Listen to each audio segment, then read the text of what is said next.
Good morning. I'm Julio Sainz, along with Mauricio Riveros. Today we'll meet Sean McKay, who turned his passion for technology into a thriving business as a digital marketer.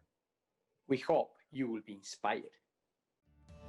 Celebrating leaders in Rochester's unique and vibrant business community, we'll meet entrepreneurs whose passion and perseverance have helped push through life's challenges. Join us as we share their stories and journeys to success. It's time to be inspired. Sean, thank you very much for being Be Inspired, a show that we developed to interview interesting people like you, business owners, entrepreneurs, people who are thinking outside of the box. So let's start to learn, who is Sean? Well, thanks. Thank you for having me. Yeah, I guess it's a kind of a tough question. You don't get asked a lot, although it's my favorite subject myself, right? But I think, really thinking about who is Sean McKay was an interesting challenge. I grew up in Rochester. My background is in technology. So, I built websites, worked with computers, all that kind of my whole life. And now I'm an entrepreneur. I own a business called SiteHub. We're a digital marketing, internet marketing, website development company, really. So that's the short version. Well, that is wonderful. So let's a little bit go deeper in your story. Start a business and that step of faith, really, when you start something so significant of a business. So tell us, what was that element of decision to say, I will start this business? What happened there? It's kind of a funny story in that I don't think I ever sat down and said, yeah, I'm going to start a business.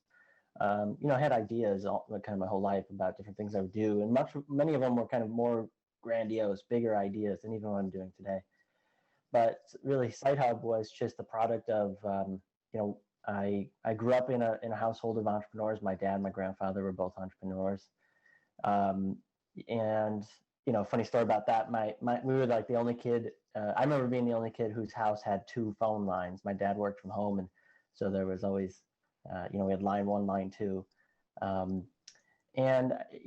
think when my dad passed away in 2012, I kind of got lost and confused. Didn't really know what I was doing. I was in school and working at the same time. And basically around that moment, I kind of quit everything. I restarted my life in a way, quit school, quit my job, mostly just out of really losing my dad was kind of earth shattering for me. But, eventually I got back on the horse and did what I just knew that I was good at, which was technology, and started making phone calls and telling people they needed a new website.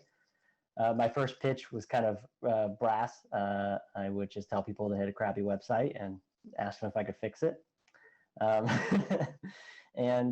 Eventually, I literally quit my day job to do this. And eventually, I got to the point where I had this routine I built in. And I remember, I got to the point where I wouldn't stop cold calling until I made at least one appointment for the day. And sometimes that would take all day. Other times I would have that done in like an hour. So that's really, I guess, where the business came from, was just kind of doing this thing originally for some sense of purpose and money. And then eventually getting to the point where I realized, oh, wow, this is kind of repeatable. I can grow it. I'm doing pretty good. I brought in a friend of mine to help me make some phone calls. And literally his first desk was like a guitar case on top of an amp with a kitchen chair. That was the desk that he worked on.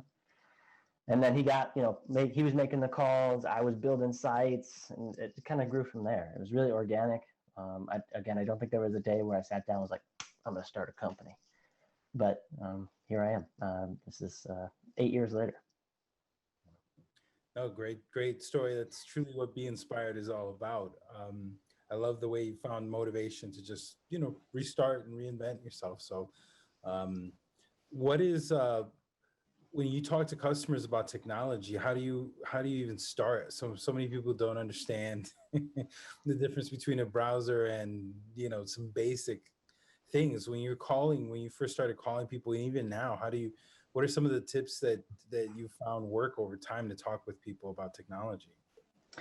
I think when I first started, I did stumble over my words a lot, didn't really have a pitch. I kind of said things differently every time. And over doing that consistently every day, literally, 100 calls, 150 calls a day was average. When you have that much practice, you just kind of get into a groove. And my pitch has certainly changed. My approach has changed. I don't cold call anymore, for example, but it was the way I built the business. And now my clients definitely seek my help as more of like a consultant. I really get kind of in the groove of their business. I get to understand their business and truly help them more than just building a website. So it's really, I just ask a bunch of questions. I'm nosy about their business, and in oftentimes entrepreneurs that I deal with, I kind of appreciate that someone else besides them cares. And being an entrepreneur myself, they level with me in a different way than they do maybe their own employees or peers or friends or spouses. So I often get into things that are beyond technology too, just because I'm in the grind with them. And that is so important, Sean. What you do is really developing a relationship with your client, and then really transferring that relationship and that understanding of their business to their web page, which is essential. Now, technology is changing, and it's constantly, and it's something that every single day there is a new app, and there is a new thing that comes out that simplify. And people now, I have the case with my kids. Now they actually develop their own web page themselves. So, and it's a very, and there is more standardizations and simplification. So how you deal with that? You are in a business that has such a massive competition that opens immediately every single day. Adoption and changing seems like it's something that you need to be breathing every single hour. So how do you do this? Yeah, you're right. Bringing something new to the table is important. We meet regularly to talk about those things, and everyone that works for me, that's kind of part of what we all that kind of brings us together. Kind of the spirit of SiteHub is that we all are kind of curious and inquisitive about technology. So we're all kind of looking at blogs, reading stuff, getting emails, and kind of staying in the know and bringing that to each other's awareness and adopting our own policies, and products and services around those things. But I got to say, I think it's the mastery of what we do is what actually gets us to stand apart from, maybe even do-it-yourself solutions or other competitors. So, in the last 4 or 5 years, web trends are changing all the time for sure. But what we've found is our clients don't have the time or the willingness or the know-how to build a website themselves, and they want someone who's really darn good at it.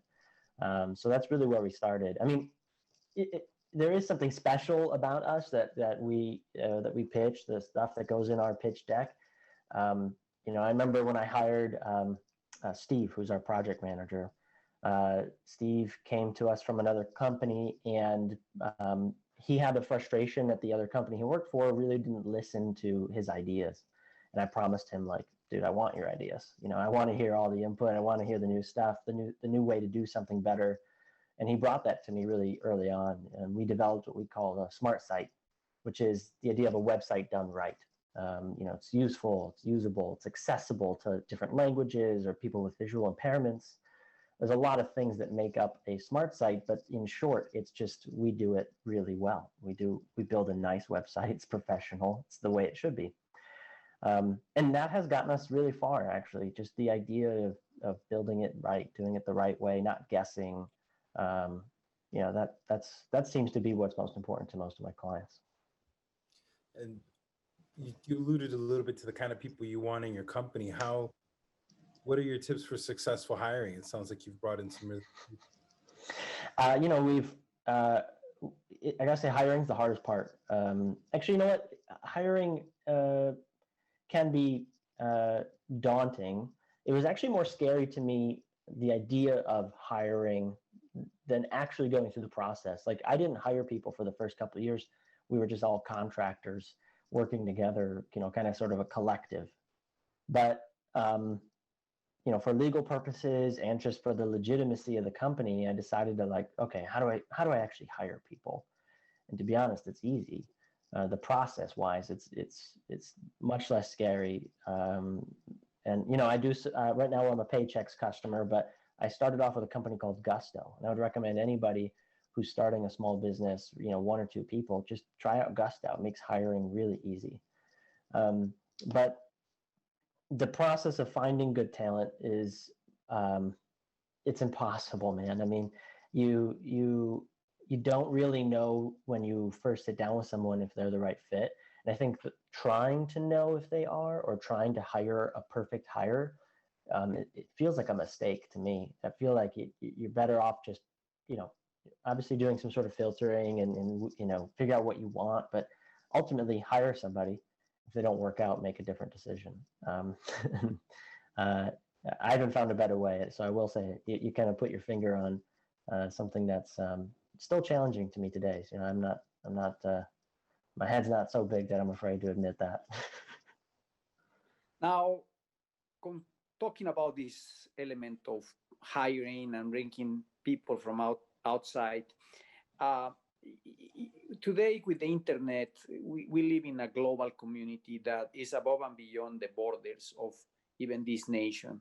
And you can be interacting globally, and you can be providing services all over the world. The world is open. Your organization and the vision, have you think about integrating with other countries and maybe provided these services in a more broad perspective than just United States? Of course. In fact, there's a guy that we've worked with now for 4 years who lives in Bangladesh, and I built an awesome relationship with folks out there.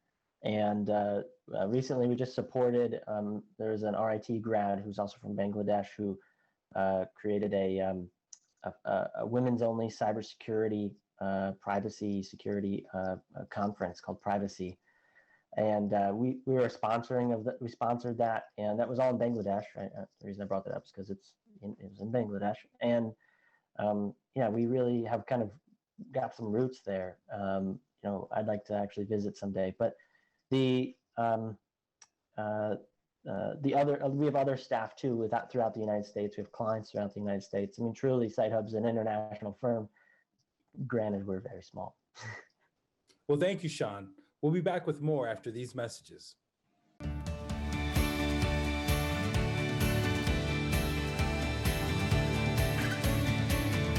Very important aspect. I was talking about social aspects and how you give back to community.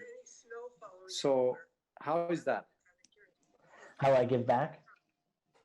Yes. Yeah.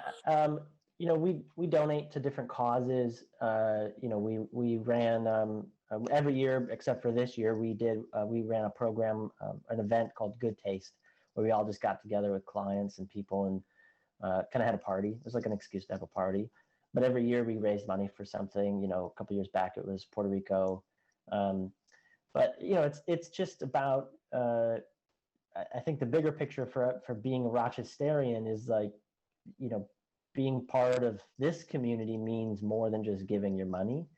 We give our services and our time, but even beyond that, just playing a part of, social causes, participating in events, like showing up is a big thing. Just show up. When somebody hosts an event, a client of ours, we do our best to show up, because sometimes you don't know, it could be a bad day and they get 2 people that turn out. And if you're one of those 2 people, it means the world to them. So I think that's a big part of it. If you can't give money, give your time. If you can't give your time or your money, I don't know what you're doing, but yeah, I think, you guys had a guest who had that created Bob Rochester, the Black-owned business Rochester website.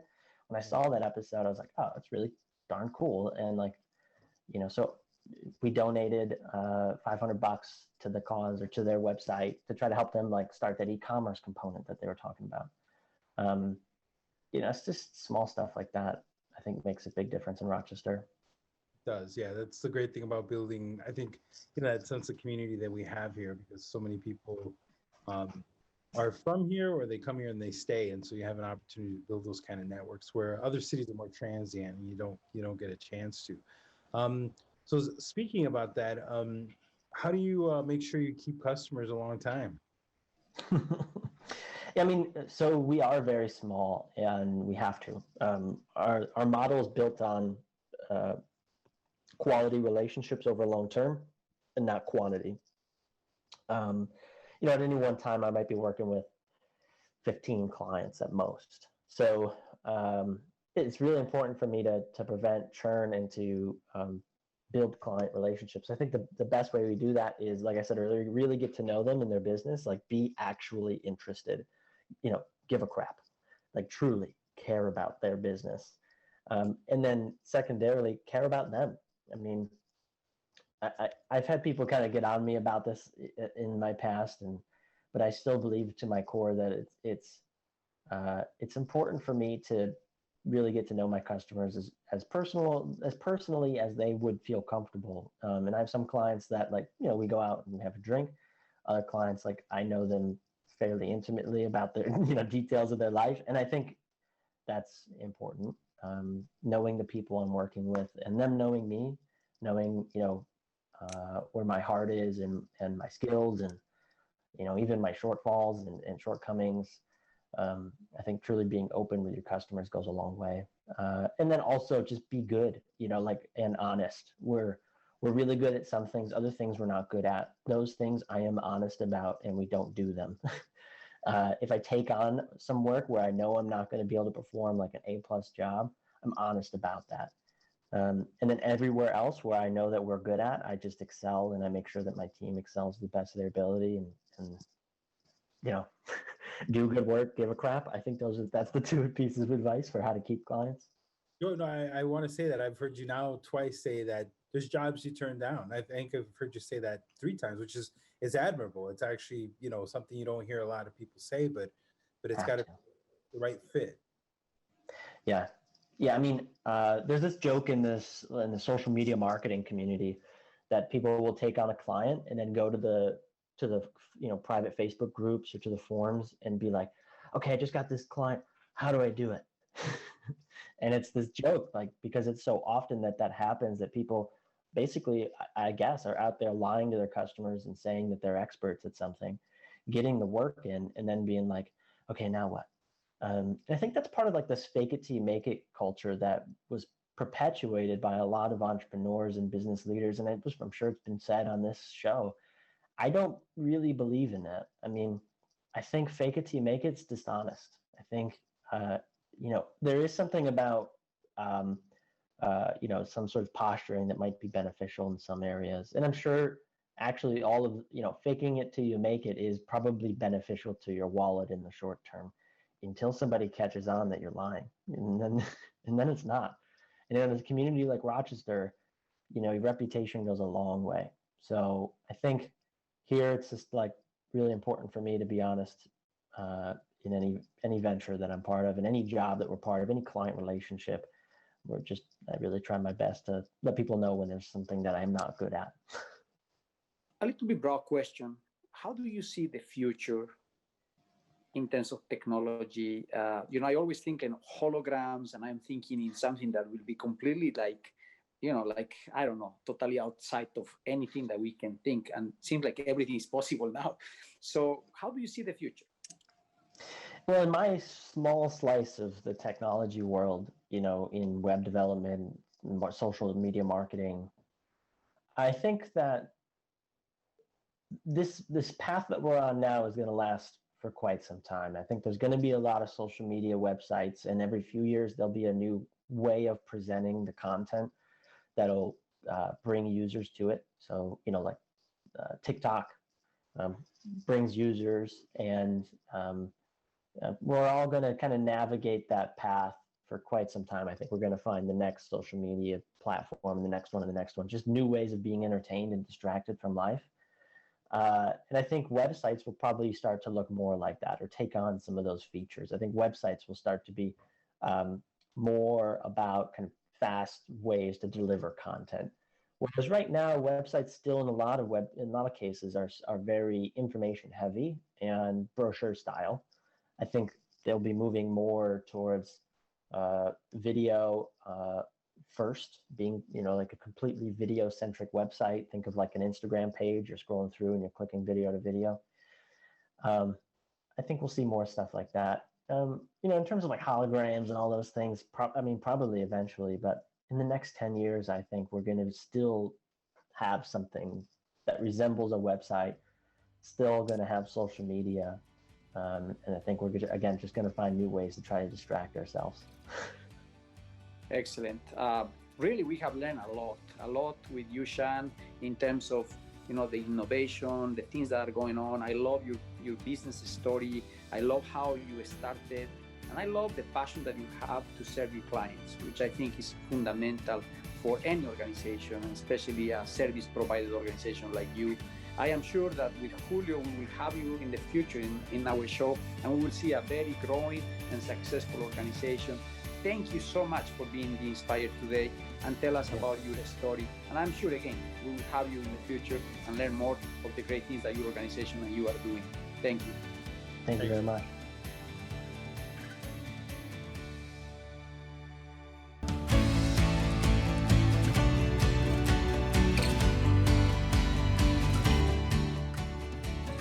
Coming up next week, we'll meet Mike Johansson, RIT professor and social media consultant. To watch today's episode and the complete interviews of our guests, go to rochesterfirst.com/be-inspired. For more great talk with Rochester's entrepreneurs, listen to Poder 97.1, Saturdays at 9 a.m. For Mauricio Riveros, I'm Julio Saenz. We'll see you next week on Be Inspired.